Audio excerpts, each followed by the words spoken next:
کرد. اینا پدر حبیب مو همو عبدالمناب بود کی بود؟ همو گذشته است، خدا رحمتش کنه. در وقت زنده بودنش اینترویوهاش گرفتن ولی در همون چیزا پرسیده است، پرتوفتیان هر جو اینستاگرام و دیگر یا تماشا کنه چه خیلی گپ میزنن. تو من میگم ای مردن نمیترسم، اما برای همین مردن آمادگی دیدستم. ما ای جوانی من تیاری دیدستم. میدانم پیروز میشود که ای دنیا میری، این دنیا گذرنده. انا مردی حقیقی، انم کسی را میگم که همیشه در همه حالت وضعیت یاد خدا میکنه، ذکر خدا میکنه، تیار میشود برای همین روز. انشالله اگر تیاری که دیدی دستی خالی بود که نرفتی، به یقین است که به جوار رحمت پروردگار واصل میشه. خداوند پدر حبیبم رحمت مغفرت کنه، در بحبوحه جنت مستقر بگردونه که هیچ مسلمان بد فرزندای مؤمن و مسلمان و شاگردای مؤمن و مسلمان واقعی گذاشته است. و از بس که بیبی ساره فرزند نداشت، سین سالش هم خیلی بزرگتر شده بود، کنیز گرفت به سیدنا ابراهیم علیه السلام هدیه کرد. حضرت ابراهیم از کنیز پسر یافت با نام اسماعیل. اگه این سبحان الله، این اصلا همین رشک زن به حد است که بسیار بسیار تعجب آور است. و بیچاره مادر ما خودش کنیزه که به شوهرش هدیه کرد که از همین فرزند بیو، اما وقت فرزند یافت چنان در سوز رشک سوخت که دیگر تاب طاقت گم کرد. گفت این را میبری از چشمم دور میکنی. و قصه را میدونه که حضرت ابراهیم علیه السلام البته که به هدایت خدا و به وحی الهی نمیشود، برای آبادانی همون سرزمین، برای آبادانی خانه خدا که مردم از نو رفته و در اونجا عبادت کنند و طواف خانه خدا را به جا بیارند، به حضرت ابراهیم علیه السلام وحی فرستاد و تلقینش کرد تا اینکه کنیز خودش همراهی فرزندش گرفته بیارد و در یک صحرای به آب و گیاهی که یگان شخصی در اونجا نبود. خانه کعبه در موضعی بود که اندک بلندتر بود از گرد اطرافش، یعنی سیل راه نبود، از دو طرفش سیل راه بود، شستگی و این در یک بلندی و ارتفاع بود. در همون موضع در جایی که امروز چاه زمزم است، همونجا فراورچو یک مشک آب و یک خلطه خرما همراهش داشت، نزدشان گذاشته الوداع کرده بازگشت. و خداوند بزرگ توسط این تفلک چاه زمزم را که الحمدلله و المنه میلیون ها میلیون هر سال از آب آن سیراب میگردند و با هدیه گرفته و بهترین هدیه از برای قومهای خود میارند از حوض همو خداوند به توسط اسماعیل خردسال امت محمد صلی الله علیه و سلم را در مدت چقدر شده که را حسابش شما میدونه. به بعض روایات اسماعیل علیه السلام 2.5 سال قبل از تولید عیسی علیه السلام تولد شده است، زندگی کرده است. تا زمان ما شاید 5000 سال زیادتر گذشته باشد. انا همین مدت چاه زمزم عمل میکند و آبش کاسته نمیگردد و مسلمان ها سیراب میشوند. انا نعمت خدا. یک معلومه داشتیم در یونیورسیته، همین قصه را میکرده، بعد داد و فغان میکرد به خاطر همون کینه و کدورتی که به اسلام داشت. قصه حضرت ابراهیم میکرد، میگفت که 40 فرزند خورده میبری در صحرا میپرتوی، اگر کسی مرا گوید که فرزندت کش من ویا میکشم، داد زده همین سخنه میگفت. آخه ترا چی و سر تا بسری پیغمبر ها گذاشتن چی؟ او پیغمبر خداست که او کارا میکنه. انا خیلی بزرگ مرد است که خدای تعالی از میان میلیارد بنده هاش او را برگزیده است و پدری ملت موحد قرار داده است. قدرت خدای تعالی را ببینه. اینجا چند نفر همکورسا و همسبقان در مسجد هستن، همش میدونن که دروغ نمیگم. این زن یک فامیلش نمیگیره، یک پسر داشته است، یک پسر. کسی همون پسر جانی من گوید کش، من خودش هم میکشم. پسرش یه روز در حالت مستی میه، مادرش چنان لگت کوب و مشت کوب میکنه که به همون ضربلت های دنیا گذشت برفت. این عاقبت کارش.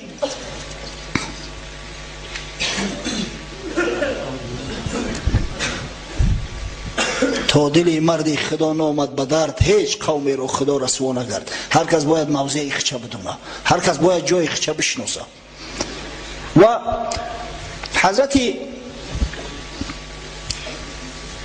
اسماعیل علیه السلام در همون مکان همراه مادرش میزیست. قوم با نام قبیله جرهم و گفتیم که یا قدیمه هستند، از اعراب بعیده هستند، در نزدیکی مکه زندگی میکردند. گاه گاه گذرشون میافتاد. بار اومدن دیدن که یک زن همراه یک طفلک در همونجا زندگی میکند و در نزدش یک چاه نازنین است، زمزم. به خاطر اون میگن که آبش فراوان خارج میشد. اومدن اجازت پرسیدن، یعنی صاحب چاه هستن این آخه که اجازت بده که ما در جوار شما در اطراف شما زندگی کنیم.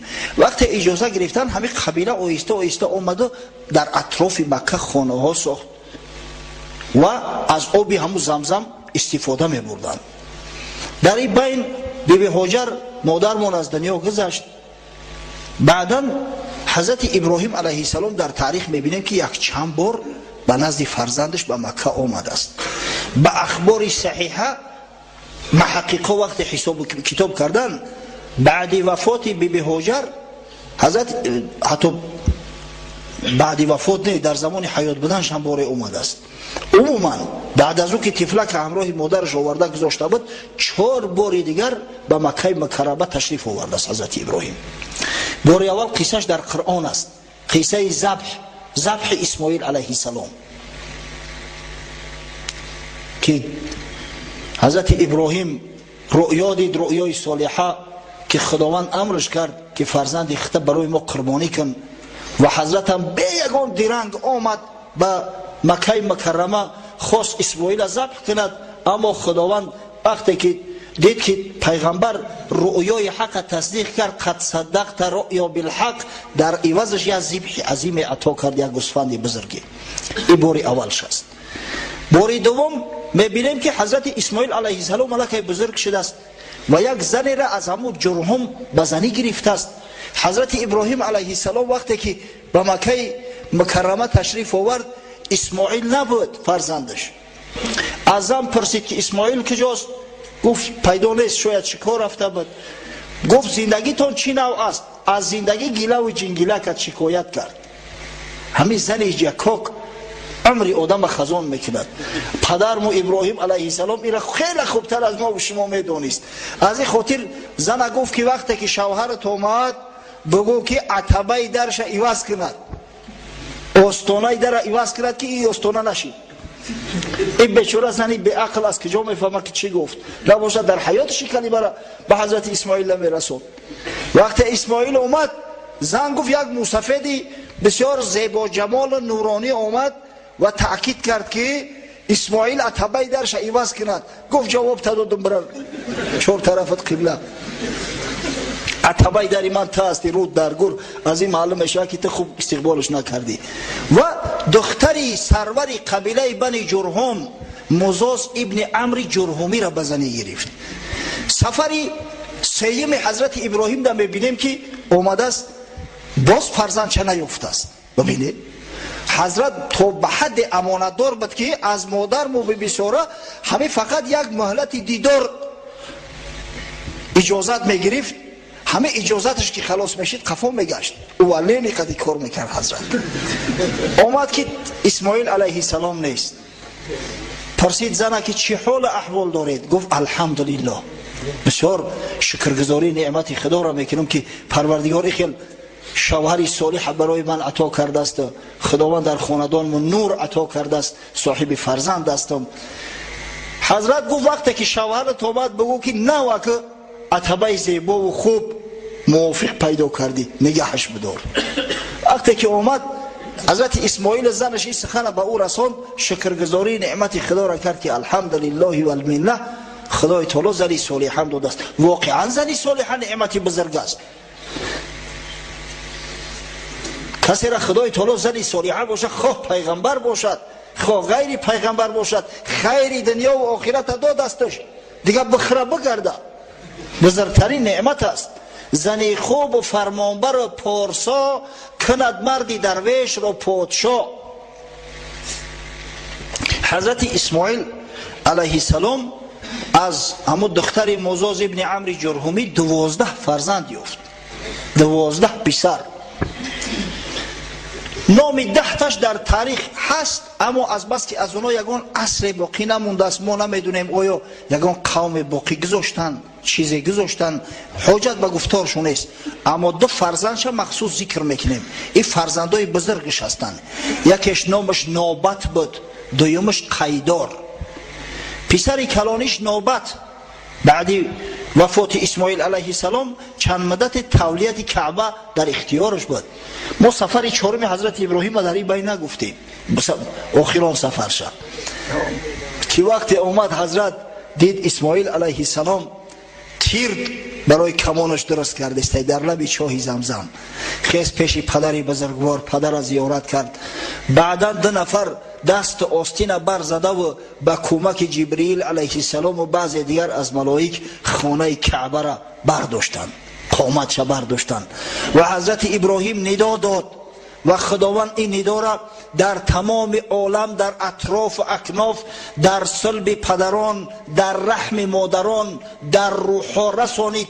هر کسی که اجابت کرده لبیک گفت، خدای تعالی او را مستوجب زیارت خانه خود گرداند، مستحق خانه خود گرداند و همه انشاءالله کسی که لبیک گفته است خانه خدا را میرود زیارت میکنند.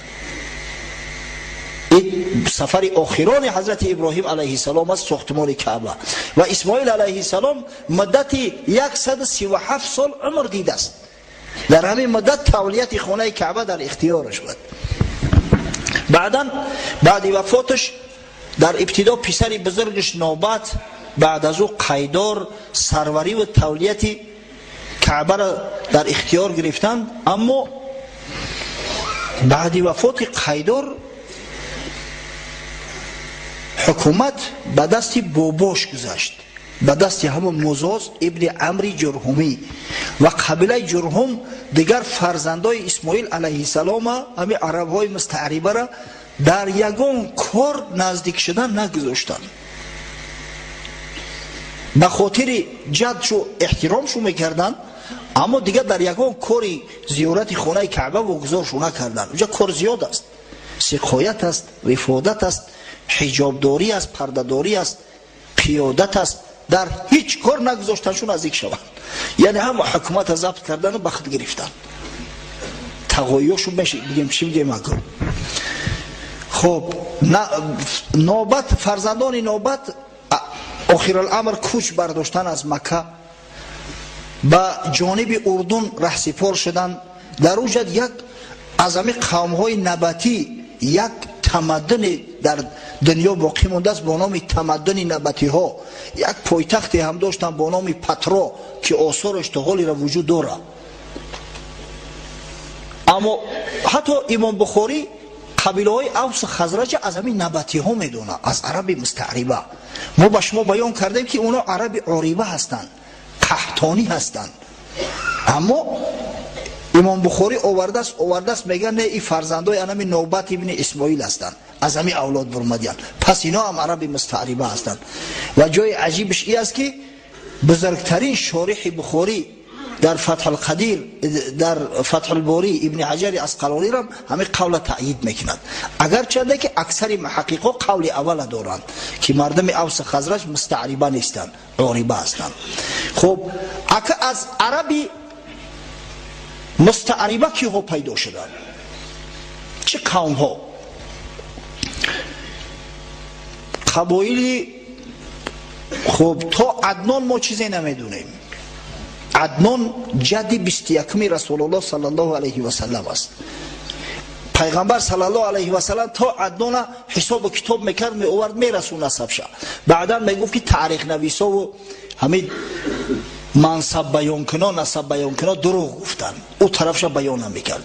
در بعضی کتابا اومده است که از عدنان تا اسماعیل علیه السلام 40 پدر گذشته است، یعنی 40 پشت گذشته است.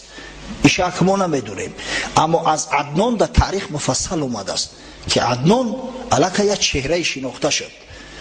در جنگی که بین بخت النصر پادشاه بابل، پادشاهی که بیت المقدس به خاک یکسان کرده بود، با قبایل عرب شد، سرور این قبایل عرب عدنان به عهده گرفت. جرهمی ها نه، عدنان، یعنی ستاره عدنان الکی به درخش در اومد. از عدنان یک فرزند بود با نام معد که با ارمیا یا که با یکی از دوستای ارمیا با نام برخیا حتی هم نشینی کرده است شخص. بعدا وقتی که معد از دنیا گذشت یک پسر داشت با نام نیزار. نیزار 4 فرزند بعد خود باقی گذاشت که سرسلسله تمام عرب های مستعربه همه 4 فرزند نیزار هستند. ایاد، انمار، ربیعه و موزر. این همه 4 فرزند. تمام قبایل عرب مستعربه از همین سرچشمه میگیرن. از جمله قبیله های بنی حنفیه، قبایل بنی اسد که امروز بسیار سرشمار هستند، اینا از ربیعه هستند، قوم های ربیعه هستند.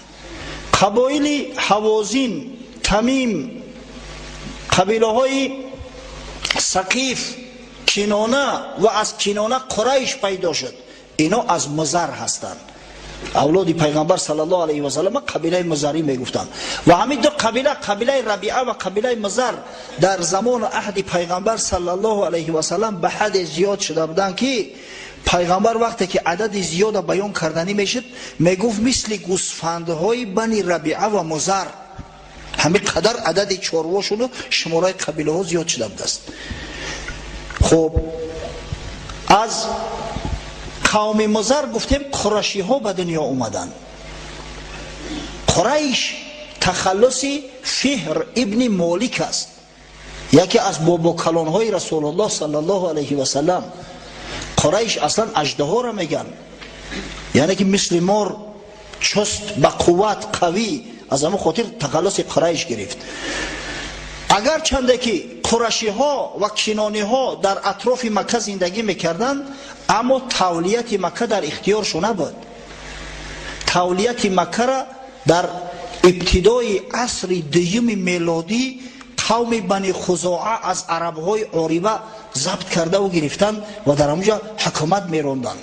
این بیچاره مردم مزر که فرزندانی، یعنی که اصل نسل ابراهیم و اسماعیل علیه السلام هستند، از کار دور بدن. فقط اینا همین 3 وظیفه داشتند. حاجی ها را از عرفات به مزدلفه می آوردند بعد غروب آفتاب. بعدا وقتی که صبح میشد همه حاجی ها را پیش انداز کرده از مزدلفه به مینا می آوردند. و نهایت یک وظیفه که دیگه داشتند، ماهای حرام تعیین میکردند. و در زمان جاهلیت همین ماهای حرام بعضا تأخیر میکردن، بعضا تعجیل میکردن. انمی حقوق در قوم مزر بود. دیگه به شروع یگون حقوق یگون وظیفه و منصب نداشتن. کار آمد تا زمان قصی ابن کلاب، بابا کلان پیغمبر صلی الله علیه و سلم رسید. قصی ابن کلاب که از قریش است، از پدر از خوردی یتیم مانده بود. مادر شوهر کرد، شخصی را با نام ربیعه ابن حرام اختیار کرد، به شام رفتن. وقتی که مادرش گذشت خودش جوان مرد شد، به سن بلوغ رسیده بود، باز به مکه برگشت و آمد. وطن میموند، کشید آوردش و با دختری سرداری قبیله بنی خزاعه حلیل ابن حبشیه ازدواج کرد. بسیار جوان زیبا، قوی هیکل، تنمند، چابک و چالاکی بود. همون سردار قبیله یک دختر داشته است، پسر نداشته است. گرفت دخترش در قصی داد. بعد از وفات حلیل حکومت مکه پرا به دست قصی میگذرد. جنگ شد بین خزاعه با قصی. قصی قرشی ها را و بنی کنانه را به کمک دعوت کرد، شکست دادن بنی خزاعه را. اونا مجبور شدن مکه را ترک کردند و برفتن و مکه در اختیار قرشی ها افتاد. اول شخصی از قریش که صاحبیت تولیت و ولایت مکه به دستش افتاد همین قصی ابن کلاب است. برادران، ما و شما باید همون 25 پشتی را که از رسول الله صلی الله علیه و سلم تا عدنان روایت می شود از یاد بدونیم. یا تو باشه وقتی مولود می خوندن زمانهای پیش همه همی را به ترتیب می گفتن. افسوس صد افسوس که ولی دیگه مولود خونی را کم شد، مولودی بر زنجیر را کم بخونن، اکثر ما نمیدونیم، بابا کلان پیغمبر را نمیدونیم، چی برسه به پشتی 20 و 21مش. قصه کوتاه، قصی ابن کلاب یک چند فرزند دارد، در تاریخ نامیدتش معروف است. پسر کلانش عبدالدار و پسر دیمش عبدالمناف. عبدالمناف از برادرش عبدالدار دیده به آبرو و عزت تر بود، اما پدر قبل از وفات تمام وظیفه ها را، وظیفه هایی که در مکه هست، این وظیفه از چی عبارت هستند؟ اولا قیادت، سروری قریش در تمام جنگ ها، در تمام صلح ها. دوم برداشتن پرچم جنگی، بیرق برداری. سوم حجابداری کعبه، خانه کعبه را، دری قلف کعبه در دستش ماندن، همین را حجابداری میگن. چهارم سقایه، یعنی با آب سیراب کردن حاجی ها. هر کس اجازت نداشت که برای چایش زمزم خودش بزنه بگیره، این هم شخصی مخصوص، قومی مخصوص انجام میدادن. و نهایت پنجم رفاده، یعنی که برای حاجی های کم بضاعت، کم بغل آماده کردن طعام. همه همی کارو در ذمه خود قصی بود. بعد وفاتش همه همی را به فرزند بزرگش عبدالدار توصیه کرد، از بس که حکم قصی چی در وقت حیاتش چی بعد مرگش بسیار قطعی بود، رعایش کردن و عبدالمناف برادرش هم چیزی نگفت. اما بعد وفات عبدالدار و عبدالمناف، وقتی که کار به عمک بچه ها رسید دیگه قرار میسته. فرزندان عبدالمناف 4 پسر شیر پسر داشت، او قرار نایستادن، حق طلب کردن.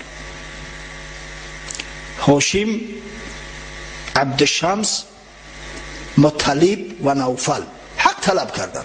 چیه گفتن همه را شما در اختیار خودتون میگیره، و هم قصه بابای ما هم بود، بعد هم همش به شما میرسه. قریب که جنگ کار به جنگ کشتار میکشید، عاقبت الامر کسی وسیله شد و بینش صلح انداختن. رفادت و سقایت، آب دادن، طعام دادن حاجی ها به فرزندای هاشم گذشت و به فرزندای عبدالمناف گذشت و باقی مانده کلیداری کعبه و پردهداری و پرچمداری در قوم عبدالدار ماند.